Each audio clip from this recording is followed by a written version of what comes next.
What you're looking at is a $1,400 per night luxury suite in Mumbai. And next to it, just ordinary everyday spending, groceries, coffee, and gas. What if I told you that there's a hidden system, a matrix of sorts which connects these two worlds? 3 years ago, I discovered how to transform regular spending into experiences like this. The credit card reward system, which most people experience, is designed to keep you trapped in a cycle of minimal returns. But there's another layer to it. A matrix which, once you understand, changes everything. I call it the credit card matrix, a system I've used to transform mundane purchases into 18 international flights, 46 hotel nights, 180 nights in luxury villas and Airbnbs, and over $35,000 in luxury travel value. And unlike most credit card YouTubers who just read about benefits on a website, as a regular traveler, I've decoded the patterns which most people never see. I did say it was a matrix. And look, I didn't always know this. Just 36 months ago, I was outside of the matrix, making all the classic mistakes by just amassing credit cards. Let me show you exactly how I reprogrammed my approach. Have you ever looked at your wallet full of cards and wondered why you're not experiencing the travel rewards you see others getting? You need to see what's really happening inside the matrix. Share this video with your friends wasting money on travel. They'll thank you for the revelation. Before we dive deeper, I'm Richard Debs from R2 Travel Rewards, and I'm an avid traveler. If you're new here, I decode credit card systems and reveal how they actually work for normal people. Hit subscribe because this is just the first part of unlocking the entire matrix. Quick question before we get started. What's the most that you've ever paid for a hotel room? Drop it in the comments because I'm genuinely curious, and I'll be sharing some shocking comparisons. The exercise today is for me to explain the entire credit card matrix to you. So I'm going to break it down into 4 parts. First, we're going to talk about the myth of premium credit cards. Then I'm going to explain the framework which I use to build my credit card portfolio. Then I'm going to explain how to systematically implement the framework. And then we're going to end off with advanced travel partner strategies. Alright, so part 1, the myth of premium credit cards. Everything that you've been told about premium credit cards is wrong. And I can prove it. Credit card companies spend billions of dollars making you believe that having a certain metal credit card in your wallet says something about who you are. It's brilliant marketing, but here's the shocking truth. According to research from the Consumer Financial Protection Bureau, over 73% of premium credit card holders don't extract enough value to offset their annual fees. Folks, that's not a typo, it's 73%. I discovered this the hard way. Back in 2022, I was sitting in my apartment after returning from a 5-month tour of Africa, surrounded by premium credit cards, when I decided to calculate how much value I was actually getting. The result was embarrassing. I was effectively paying hundreds of dollars for the privilege of paying for dinner with a metal credit card? That's when I created what I now call the effective annual fee equation. The effective annual fee is the credit card's stated fee minus the credits that you'll actually use minus quantifiable benefits which apply to your use case. But you must be honest with yourself and dig into the credits that you'll naturally use or that you're excited to use. Let me show you what that looks like with my American Express Platinum card on my most recent Mumbai trip. The annual fee is $695. Yes, it's expensive, but the credits which I use organically are $400 in travel credits, and that covers airlines and hotels. I do use the Saks Fifth Avenue and the Clear credits, but I wouldn't use those if I didn't own this card, so I'm going to value those at $0. I'm basing my lounge access value on 12 visits, and that comes up to $540. So my effective annual fee is negative $245. Negative means that I'm making money. Be sure to subscribe to watch my upcoming nuanced video on lounge access. Wait, so I'm profiting $245 just by owning the Amex Platinum card? That's exactly right, and it's because I follow these 3 cardinal rules. Rule 1, never get a credit card for who you wish you were. Rule 2,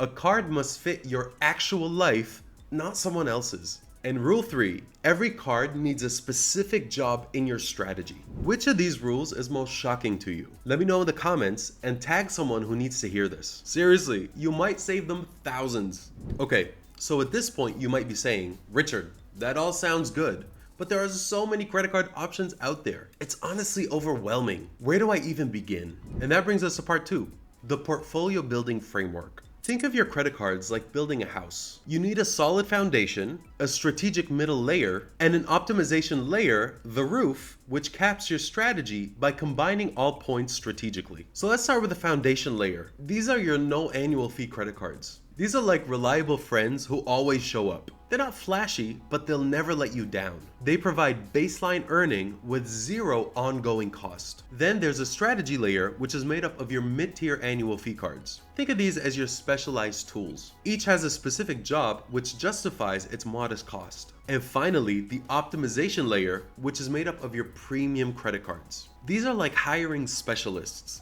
They're expensive, but they're worth it for specialized situations where they create outsized value. So my breakthrough came when I realized that I was playing a different game than the banks. The banks want you to spend everywhere. I needed to identify exactly where my money was going. So I did something most people never do. I analyzed my actual credit card spending for an entire year. That part isn't hard at all. Just download all your credit card statements into an Excel sheet and throw it into your favorite AI tool to analyze. So here's what my annual spending looked like. My travel made up 35% of my spend. That's because I'm a big traveler. Dining is 22%, groceries is 15%, entertainment was 10%, coffee shops is 8%. I know, I have a problem, and we're working through it. Hold on, let me take a sip of my coffee. And everything else is 10%. Notice anything here? Almost 90% of my spending fits into just 5 categories. Folks, that's the secret. You don't need to optimize everything, just the places that your money actually goes. Now, here are the exact cards which I use and why they work within this system. Here are the cards in my foundation layer. From Citi, there's a Citi Custom Cash, which earns 5% in your top spending category each month, up to $500. Now, there are very specific spending categories which are eligible, which you can see here. Why does this card work? It's because it automatically adapts to your spending patterns. However, I use multiple Citi Custom Cash cards for my grocery category. This past February, I earned 6,000 Citi points on groceries alone. Citi's policy is to offer only one Citi Custom Cash card per customer, but if you're curious to learn how I acquired 4 Citi Custom Cash cards, watch this video here. From Chase, we have the Freedom Flex card, which earns 3% cashback on dining, plus quarterly rotating 5% categories. The reason this card works is because it creates a diversified points foundation with no annual cost. During Q4 of last year, the 5% category included PayPal, so I paid my vet through PayPal and earned 5% cashback on something that normally would only earn me 1% cashback. This dog of mine needs a lot of care. And from Amex, we have the Blue Business Plus, which earns 2 points per dollar on everything, up to $50,000. This card ensures that no spending goes unrewarded. Even my boring utility bills earn me enough points for a domestic flight each year. If you're concerned about acquiring the Blue Business Plus card because you don't own a business, I address this concern in this video. From Capital One, we have the Savor Rewards card, which earns 3% cashback on dining, entertainment, groceries, and popular streaming. The reason this card works is because it covers broad categories. For my use case, this card captures all my entertainment and my streaming spend. November and December are a great time to take in shows in New York City. So I want you to take about 10 seconds right now to think about which of these foundation cards aligns best with your spending patterns. Even better, text a friend and ask them which card they use for their biggest expense category. You might be surprised what you learn from each other. Alright, onto our strategy layer cards. From Amex, we have the Gold card, which earns 4 points per dollar on dining in US supermarkets. Then it earns 3 points per dollar on flights. This card offers targeted bonus categories with saving credits which offset most of the annual fee. The day that Amex lifts the US restriction on the supermarket category, this card will be off to the races in the digital nomad community. From Chase, we have the Sapphire Preferred card, which earns 3 points per dollar on dining and select streaming. Then 5 points per dollar on travel via the Chase portal. The reason this card works is because it offers bonuses in popular categories, but its superpower is that it unlocks access to Chase's top-notch travel partners. From Citi, we have the Strata Premier, which earns 3 points per dollar on dining, groceries, gas, and travel. The Strata Premier is a very flexible travel card popular within the digital nomad community. I call it the the MVP, the most versatile plastic card on the market. And from Wells Fargo, we have the Built MasterCard, which earns points on rent with no transaction fee. And it's official that the Built card is going to start earning you points on your mortgage later this year. The reason this card works is because it transforms a category which normally wouldn't earn you any points. And it offers access to some of the best airline and hotel partners out there. For those used to this channel, you already know that I'm an elite Built card user.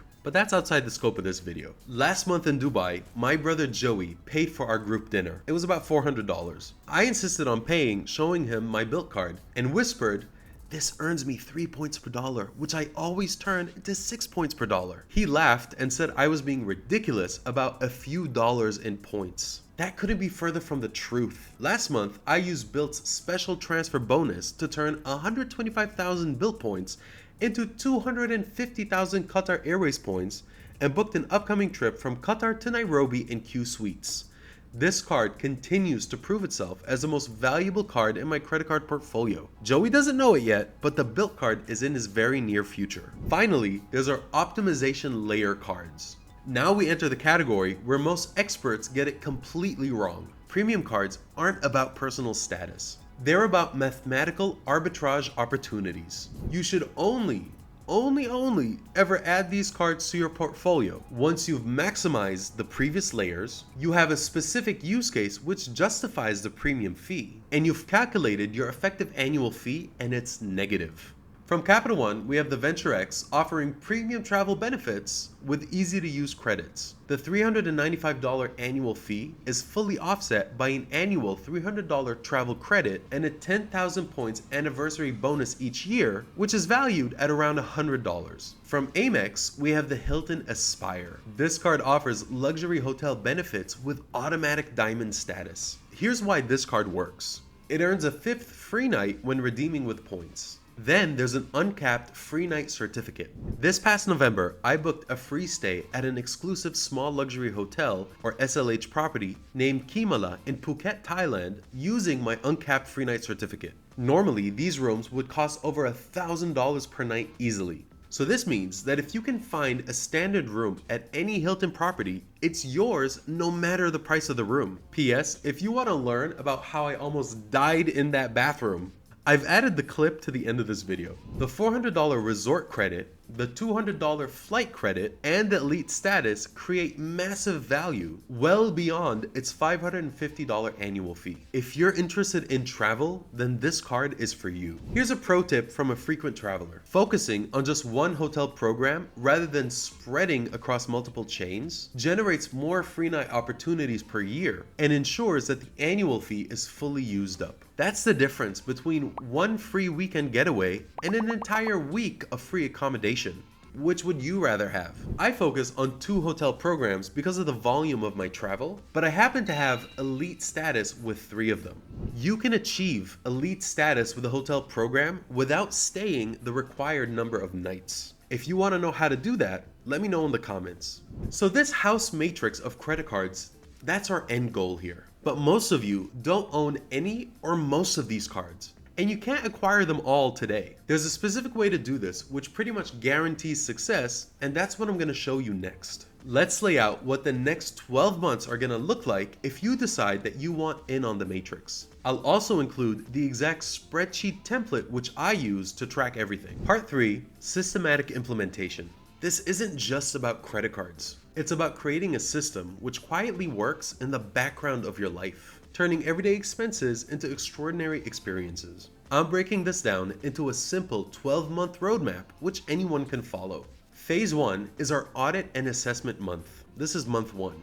You're going to document all your current cards and their benefits. You can use any system which works for you, but if you'd like the exact spreadsheet which I use to document my portfolio, head over to boomacompany.com and hit me up in the chat section. Then you're going to calculate your effective annual fee for each card. And if you use the spreadsheet does it for you. Then you're going to map your spending across categories and identify gaps in your current strategy. Phase 2 is our foundation building, and that's months 2 through 4. You're going to secure 2 to 3 no annual fee cards which fit your spending patterns. If you're interested in the cards which I use to facilitate my travel, I'll include links to these cards in the description. You're gonna set up automatic payments to avoid ever paying interest. Then you're gonna identify which of these cards you're gonna use for your spending categories. Phase 3 is our strategic expansion phase, and that's months 5 through 9. You're gonna add 1 to 2 mid-tier cards targeting your highest spend category.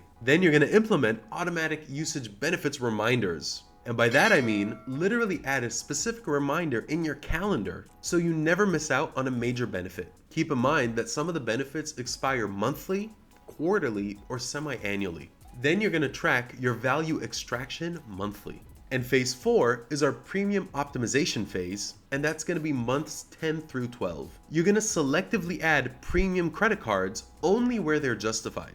And you're gonna create systems to make sure that all your credit cards are used. And to stay on top of things, you're gonna conduct quarterly portfolio reviews. All right, so we just ran through these 4 phases.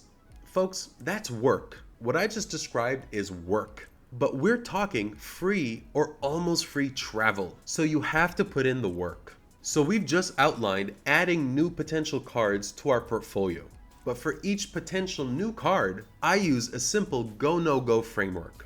For any new potential foundation layer card, it must earn at least 3% cashback or 3 points per dollar in a major spending category, with a floor of 2% cashback or 2 points per dollar in catch-all categories. For any new potential strategy layer card, the annual fee must be mostly offset by the credits which you'll actually use. And you gotta be honest with yourself here. And it should unlock access to premium travel partners. And for any new potential premium layer card, it must generate at least $200 in surplus value beyond the annual fee. So let me walk you through my actual decision process for my most recent card within the strategy layer.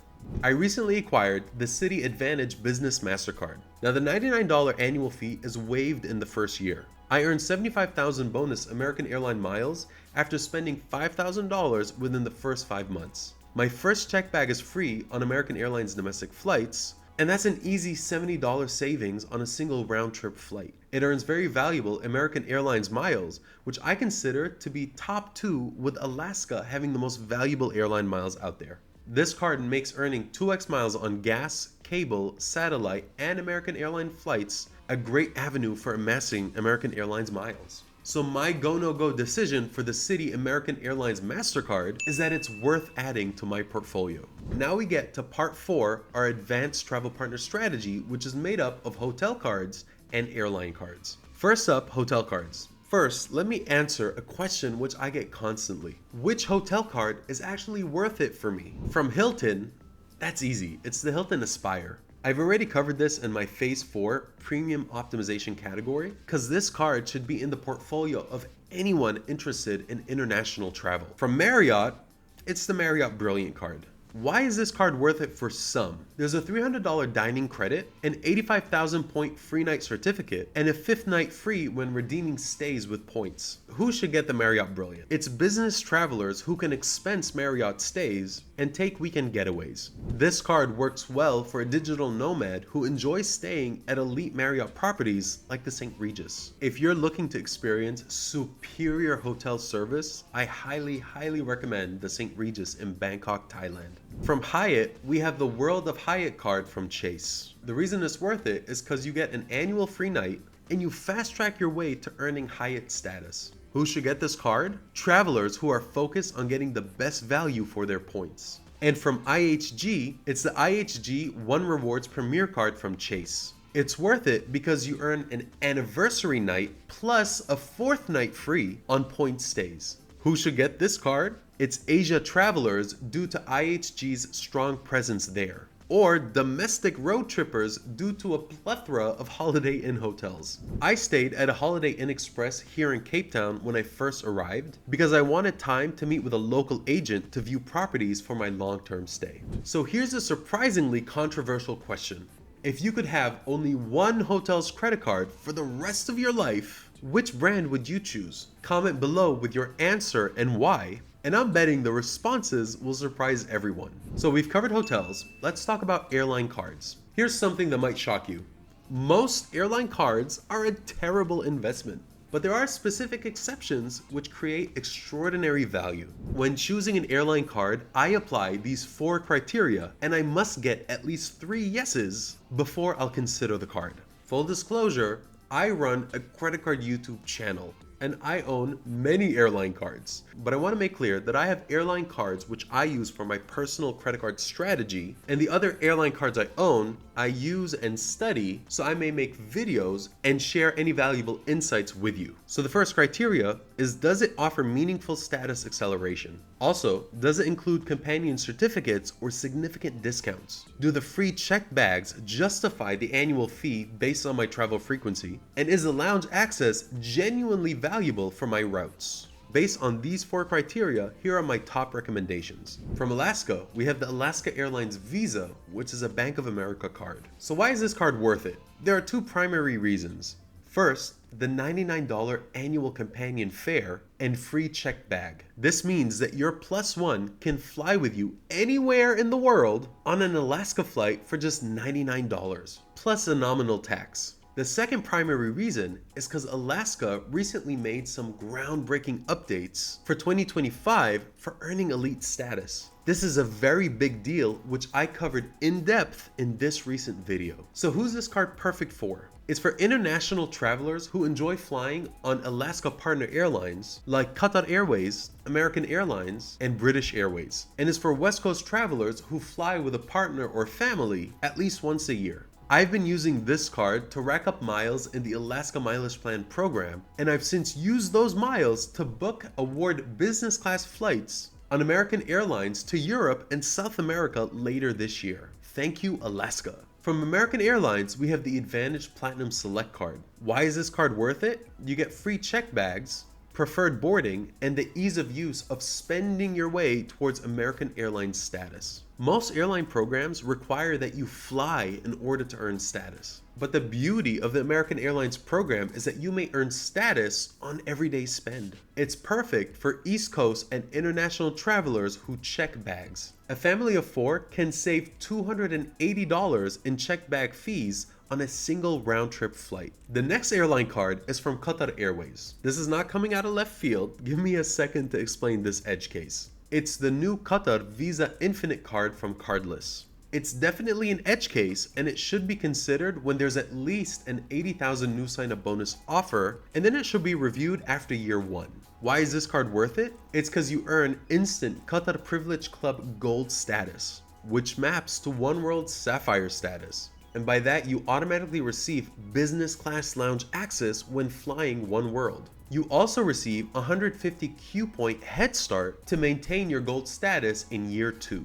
This card is perfect for international travelers who enjoy flying on Qatar Airways to or transiting through Doha. The Doha International Airport is breathtaking. It's also perfect for international travelers who value productive airport time and the best flying experiences in the sky. FYI, if you hold Qatar status and are flying economy, the cabin crew, including the cabin manager, finds you wherever you are in the flight and check on you to make sure that you have a great flight. They do this before, during, and after the flight.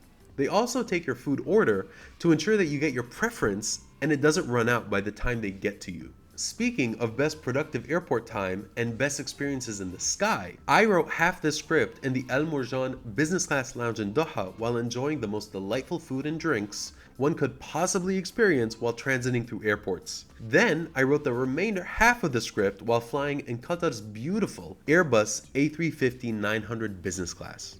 So I've intentionally skipped Delta cards despite owning 3 of them. Here's the uncomfortable truth. The redemption values on Delta have steadily declined over the past 3 years. In my analysis of 50 potential international redemptions, Delta required an average of 42% more miles than competitors for comparable routes. I'll likely drop at least 1 Delta card this year, the Delta Reserve, unless Amex offers a compelling retention offer. And yes, I expect some angry comments about this, but the math doesn't lie. While planning my travel for 2025, I was able to consistently find good business class redemptions with Alaska, whether flying Qatar or American Airlines, to Europe, South America, the Middle East, and Africa. So sorry Delta, I don't see the value on the international routes which matter to me. So let's recap the 3 key frameworks which make up the credit card matrix. And I recommend that you go back to each of those sections so that they're crystallized. We have the effective annual fee equation, the portfolio building framework, where we have a foundation layer, a strategy layer, and an optimization layer of cards. And we have the decision threshold framework, which is our go-no-go card acquisition test. The difference between random card collection and strategic optimization isn't just about money. It's about freedom. It's the difference between watching other people's travel videos and making your own. By implementing this system, you'll stop wasting money on cards which don't serve your specific needs. You'll create a sustainable points generation strategy aligned with your actual spending, and you'll transform mundane everyday expenses into meaningful travel experiences. You know, as I sit here in my luxury apartment in Cape Town and I reminisce about the Sofitel in Mumbai and the Waldorf Astoria in Doha, I'm reminded of something that I rarely talk about. 4 years ago, I knew that I wanted to travel the world beyond my yearly 2-week vacation. I knew that I wanted to spend months at a time immersed in different cultures, but I was convinced that I couldn't afford it. The turning point for me wasn't just about credit cards. It was about rejecting the belief that experiences like this were only for the wealthy or the financially reckless. Yesterday, I FaceTimed my mom. She had never experienced an African safari before. We laughed and reminisced about our magical trip to Kenya last year. I can't wait to invite her and other family members here to Cape Town this year. If you made it this far, you're clearly serious about transforming your approach to travel. Here are 3 ways to continue this journey. Subscribe and hit the notification bell to catch the next video in this series, where I'll dive deeper into redemption strategies. Share this video with someone who deserves to experience more of the world. You might literally change their life. And consider becoming a member of this channel. It costs only 99 cents per month, and you gain access to me via boomacompany.com to chat all things credit card travel rewards. Let me know in the comments what's one place which you've always wanted to visit but thought you couldn't afford. I'll be responding with specific strategies to getting there using this framework. As always, take care and be good to each other. Alright guys, slight confession here. I'm a little accident prone. It doesn't matter where I am or how nice the property is. If I'm around an area, something's about to happen. And true to form, in this incredible property I'm staying at, I almost just died. Let me set the stage. You see this? This is my shower head. High pressure. You see this? This is a wooden step into the tub. You see this? That's a ceramic tub. So I'm trying to figure out my new shower and I'm turning some knobs. And literally, I'm gonna do it for you right now. And literally, so I turn the water on, it hits me in the face, I trip on this stool backwards, and I fall into this tub. I'm not even kidding. I'm just happy I'm alive to tell that story.